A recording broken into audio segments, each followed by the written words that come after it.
मसीह की praise the Lord. आइए हम प्रार्थना सभा को स्टार्ट करते हैं। कुछ गीतों को सुनेंगे, गवाहियों को सुनेंगे, खुदावन यीशु मसीह के वचनों को सुनेंगे और यूट्यूब चैनल के द्वारा खुदावन यीशु मसीह की महिमा तारीफ होने पाए।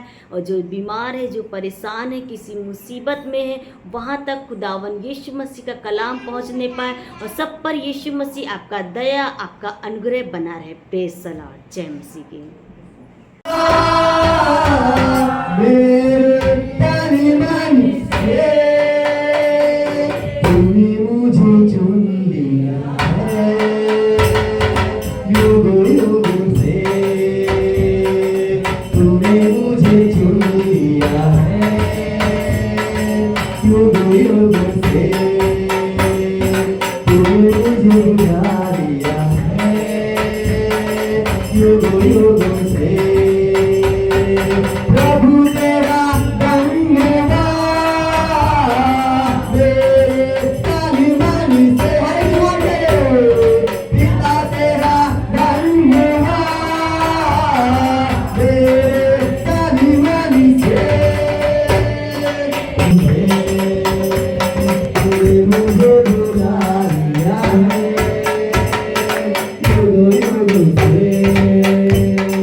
You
राजा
तुझको विसराऊंगा और तुझको विसराऊंगा। हमारे भाई के मोबाइल बराता है परसों वगैरह में, तो पता नहीं कोई निकाली ना जेब तेरे को साउथ में पर 1700 रुपया में मोबाइल है। तो अम्मा सुबह फोन कर दी, अम्मा कहले कि भैया बिटिया सर्विस के मोबाइल निकाल इसको ना प्रार्थना करे रहे और मिल जाए। प्रभु जी होते हैं हम प्रार्थना की कि प्रभु जी मोबाइल भाई के हमारे मिल जाए और रुपया मिल जाए। फिर दोबारा में गए तो एक लोग कहला कि 100-200 खर्चा करो तो दे देते। तो कल हिम्मत कौन बात है, खर्चा करो प्रभु जी की दुआ तेरे मिली और मोबाइल पर बहुत धन्यवाद। सभी को जय मसीह की, प्रेज द लॉर्ड। आइए हम आज की सुबह खुदावन यीशु मसीह की महिमा करेंगे और उसके वचन को सुनेंगे। खुदावन आइए छोटी सी प्रार्थना करते हैं। प्रभु यीशु मसीह अपने जीवन को आपके हाथ में सौंपते हैं, अपनी देह आत्मा प्राण को यीशु मसीह आपके हाथ में सौंपते हैं। जो वचन होने जा रहा है खुदावन यीशु मसीह आपके पवित्र आत्मा की ओर से होने पाए खुदावन।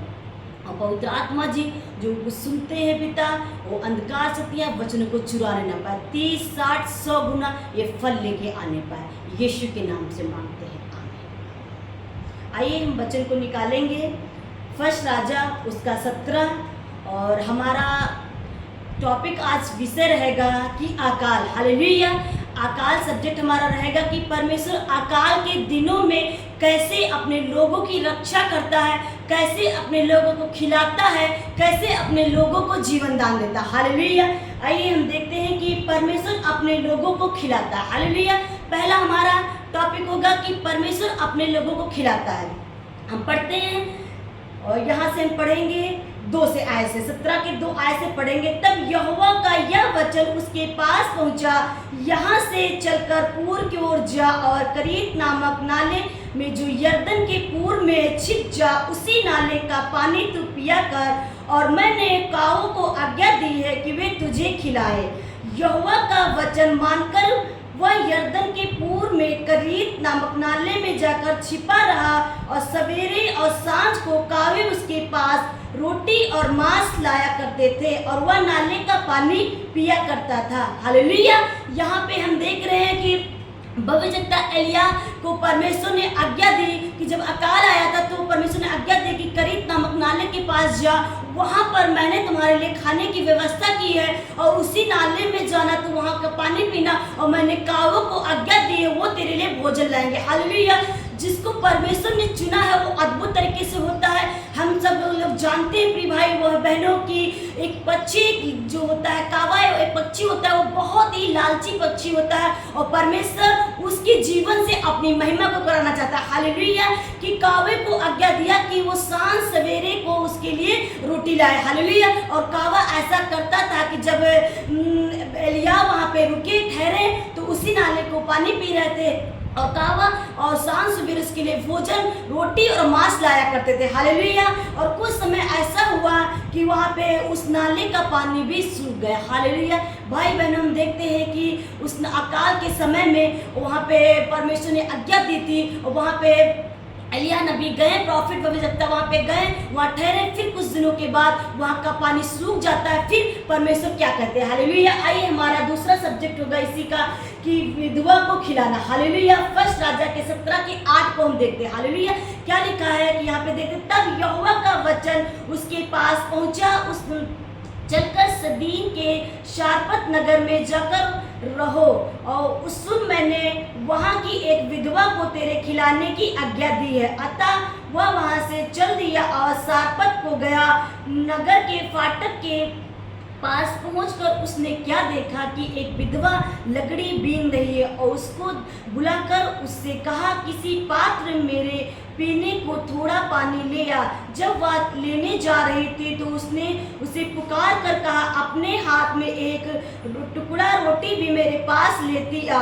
उसने कहा, तेरे परमेश्वर यहोवा की जीवन की शपथ, मेरे पास एक भी रोटी नहीं, केवल घड़े में मुट्ठी भर मैदा और कुप्पी में थोड़ा सा तेल है।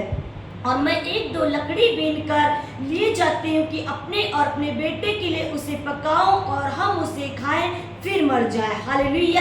क्या हम देखते हैं एक विधवा होती है जो अकाल के समय में उसका एक ही बेटा होता है और वहाँ पे घोर अकाल पड़ा हुआ था और 1-2 लकड़ी बीन रही थी और उस बाइबल बताती वहाँ पर परमेश्वर ने आज्ञा दी। हालेलुया। एक तो विधवा, एक पस लाचार, उसका एक ही बेटा, उसके बाद में परमेश्वर विधवा से परमेश्वर अपने कार्य को लेना चाहता था। हालेलुया। कि परमेश्वर अपने लोगों को तंगी में, परेशानी में भी खिलाना जानता है। किस कब होता है, आइए हम देखते हैं। एलिया ने उससे कहा, मत डर, जाकर अपनी बात के अनुसार कर, परंतु पहले मेरे लिए एक छोटी सी रोटी बनाकर मेरे पास ला, इसके बाद में अपने और अपने बेटे के लिए बनाना, क्योंकि इस्राएल का परमेश्वर यहोवा यूं कहता है कि जब तक यहोवा भूमि पर मेंह न बरसाएगा तब तक ना तो उस घड़े का मैदा समाप्त होगा, न उस कुप्पी में तेल घटेगा। हालेलुया। भाइयों बहनों, हम देखते हैं कि जब एलिया भविष्यवक्ता ने उससे विधवा से कहा कि मेरे लिए थोड़ा सा पानी लेते आना, उसके बाद में फिर वो प्रॉफिट कहते हैं कि थोड़ा रोटी का टुकड़ा भी मेरे पास लेती आ। वो विधवा फूट फूट के रोती है, वो तंगी में, वो परेशानी में होती है और बाइबल बताती है उसके घड़े में थोड़ा सा मुट्ठी भर मैदा था और उसके कुप्पी में थोड़ा सा तेल था, वो घटी में थी, मगर परमेश्वर के जन को, परमेश्वर के स्थान को उसने प्रथम स्थान दिया, परमेश्वर की आज्ञा को माना। जब परमेश्वर के दास ने उससे कहा कि पहले मेरे लिए रोटी बना के खिला, तब अपने अपने बेटे के लिए खिलाना, वो विधवा जाती है। उसके बाद में हम देखते हैं कि क्या होता है। हालेलुया। तब वह चली गई और एलिया के वचन के अनुसार तब से वह और स्त्री उस घड़े का तब वह चली गई, एलिया के वचन के अनुसार किया, तब से वह और स्त्री उसका सारा घराना बहुत दिन तक खाते रहे, यहोवा के वचन के अनुसार जो उसने एलिया भविष्यवक्ता से कहा था। ना उस घड़ी का मैदा समाप्त हुआ, ना उस कुप्पी का तेल घटा। हालेलुया। भाइयों बहनों, हम जानते हैं कि जब घटी में उसने बो दिया, अपने दास को उसने खिला दिया, तो परमेश्वर का वचन वहां पे मिराकल क्या हुआ, उसकी कुप्पी में तेल नहीं घटा और उसके घड़े का मैदा समाप्त नहीं। कब तक समाप्त नहीं है? जब तक वहाँ का आकाश समाप्त नहीं हुआ, जब तक वहाँ पे बारिश नहीं हुई। हालेलुया। ये बड़ा परमेश्वर बड़ा कार्य करने वाला है। आज हमारे जीवन में किसी प्रकार का अकाल हो सकता है। उस टाइम तो बारिश का अकाल था, भुखमरी का था अकाल, मगर आज के टाइम में हमारे जीवन में शायद हम किसी बात के लिए टूटे हुए, चाहे हमारी परेशानियों ने हमें घेरा हो, चाहे अपनों ने हमें छोड़ा हो, चाहे हमें बीमारियों ने परेशान किया हो, चाहे लोगों ने हमें ताना दिए, मगर परमेश्वर आज की सुबह आप भाइयों बहनों से कहना चाहता है कि मत डर, क्योंकि परमेश्वर अकाल के दिनों में जैसे एलिया भविष्यवक्ता को उसने खिलाया, विधवा के बेटे को खिलाया, विधवा को खिलाया, आज हमारे जीवन में परमेश्वर ऐसे लोगों को, ऐसे नबी को खड़ा करने जा रहा है कि जहां से आपकी उम्मीद नहीं होगी कि परमेश्वर इस गली से, इस रास्ते से मेरे जीवन में कुछ बड़ा हो सकता है, वहीं से परमेश्वर अपनी महिमा को कराने जा रहा है। प्रियो भाइयों बहनों, आज की सुबह हम खुदावन के कलाम को देखते हैं और परमेश्वर का वचन कहता है कि मत डर, मैं तेरे संग हूँ, मैं याकूब का परमेश्वर, अब्राहम का परमेश्वर, इसहाक का परमेश्वर, एलिया का परमेश्वर, मैं तेरा खुदा हूँ, मैं तेरा बाप हूँ, और जो मुझ पर भरोसा रखते हैं वो कभी लज्जित ना होंगे। प्रिय और भाइयों बहनों, आज की सुबह हम अपने जीवन को समर्पण कर दें। परमेश्वर, इस अकाल में मुझसे कुछ नहीं हो पा रहा, इस तंगी में मुझसे कुछ नहीं हो पा रहा, शायद हमारे बीमारियों से हमारा पैसा खत्म हो चुका है, शायद आज हम टूटे हुए, शायद आज हम पिसे हुए हैं, मगर खुदावन का कलाम कहता है मत डर, आज अकाल खत्म होने जा रहा है, आज वो यरीहो की तरह पनंगी से गिरने जा रही, आज हमारे जीवन से अकाल खत्म होने जा रहा है। हालेलुया। प्रिय भाई बहनों, आज की सुबह खुदावन हमको गाइड करना चाहता है, हमें बताना चाहता है कि सच में मैं तेरे संग हूँ। उस अकाल के समय में उस विधवा को खिलाया परमेश्वर, आज हमारे जीवन में अन्न और जल की भर्ती करने जा रहा है। जहाँ पे पिता कमी है, घटी है, आज उनकी कुप्पियों में शायद खालीपन है, पवित्र आत्मा जी वहाँ पे आप भर दीजिए खुदावन परमेश्वर। हम आपसे मांगते हैं पिता, खुदावन यीशु मसीह की महिमा, आपकी बहुत बड़ी तारीफ होने पाए और लोगों तक ये जलाल आपका बरसने पाए। सच में पिता, हम प्रार्थना करते हैं। और जब क्या ऐसा हुआ कि कुछ दिनों के बाद जब उसका एक ही बेटा था, और जब वो ख़त्म हो गया तब वो परमेश्वर का वचन क्या कहता है प्रियो भाई बहनों, उस कंडीशन में जब हमारी परिस्थितियाँ हमारे विरुद्ध हो जाती हैं तब हमारा ईमान क्या कहता है। आइए हम देखते हैं 17 के 20, 21, 24 में हम देखते हैं। हालेलुया। तब उसने यहोवा को पुकार कर कहा, हे मेरे परमेश्वर यहोवा, क्या तू इस विधवा का बेटा मार डालकर जिसके यहाँ मैं टिका हूँ इस पर विपत ले आया है। तब वह बालक पर 3 बार पश्चात गया, यहोवा को पुकार कर कहा, हे परमेश्वर यहोवा, इस बालक का प्राण मुझ में फिर डाल दे। एलिय्याह की यह बात यहोवा ने सुन ली और बालक का प्राण उसमें फिर आ गया और वह जी उठा। हालेलुया। तब एलिय्याह बालक को अटारी पर से नीचे घर में ले आया और एलिय्याह ने यह कहकर उसकी माता के हाथ में सौंप दिया, देख तेरा बेटा जीवित है। स्त्री ने एलिय्याह से कहा, अब मुझे निश्चय हो गया कि तू परमेश्वर का जन है और यहोवा का जो वचन तेरे मुंह से निकलता है वह सच होता है। हालेलुया। क्या होता है कि अकाल के दिनों में जब ऐसा होता है, कुछ दिनों के बाद उस विधवा का बेटा मर जाता है, उसके बाद में वो तड़पती है, रोती है। उसके बाद में एलिय्याह ने उस बालक को लिया और परमेश्वर से प्रार्थना किया और परमेश्वर ने उस बालक में प्राण डाल दिया। हालेलुया। तब वो विधवा कहने लगी, तू सच में परमेश्वर का जन है और मैं आज जान गई कि जो तू कहता वो होता है। प्रिय और भाई बहन, आज हमारे जीवन कई प्रकार की मरी हुई परिस्थिति हो सकती है, जैसे लगता है कि सब कुछ खत्म हो चुका है, इंड हो चुका है, मगर परमेश्वर का कलाम कहता है हम प्रार्थना करें, परमेश्वर के हाथ में सौंपते और जो कुछ तुम्हारे मुंह से निकलेगा वो तुम्हारे लिए हो जाएगा। हालेलुया। वो सच में वो जिंदा परमेश्वर है, वो अद्भुत तरीके से कार्य करने वाला परमेश्वर है। हम यहाँ पे देखे हैं कि अकाल के दिनों में परमेश्वर अपने लोगों को खिलाता है, परमेश्वर अब विधवा को खिलाने की आज्ञा दी है, परमेश्वर जीवन दान देता है। हालेलुया। आइए खुदावन यीशु मसीह की हम महिमा करते, तारीफ करते कि सच में वो जिंदा परमेश्वर है। आज हमारे जीवन का हर एक अकाल, हर एक समस्या खत्म हो रही यीशु के नाम से। हमारे जीवन की परिस्थितियाँ चाहे मरी जैसी हो, मगर खुदा का कलाम कहता है कि जो उस पर भरोसा रखते हैं, उससे प्रार्थना करते हैं, जो अपनी आत्मा को, अपने परिवार को, अपने घर बार को परमेश्वर के हाथ में सौंपते हैं, परमेश्वर कुछ बड़ा करने जा रहा है, कुछ अद्भुत करे। आज की सुबह प्रिय और भाई बहनों, खुदा का कलाम हमसे और आपसे बात करता है कि मत डर, मैं तेरे संग हूँ। उसने कहा है कि मैं तुझे छोड़ूंगा न तुझे त्यागूंगा। अकाल के दिनों में परमेश्वर हमारी रक्षा करता है, हमारी अगुवाई करता है, हमारी सहायता करता है। Thank you Jesus. इस वचन के द्वारा खुदावन यीशु मसीह हम आपकी तारीफ करते हैं, आपकी महिमा करते हैं। ये वचन हमारे जीवनों में और सुनने वाले दर्शकों पे 100 गुना आशीष लेके आए। यीशु के नाम से मांगते हैं, सुने एंड ग्रहण करें। आमीन।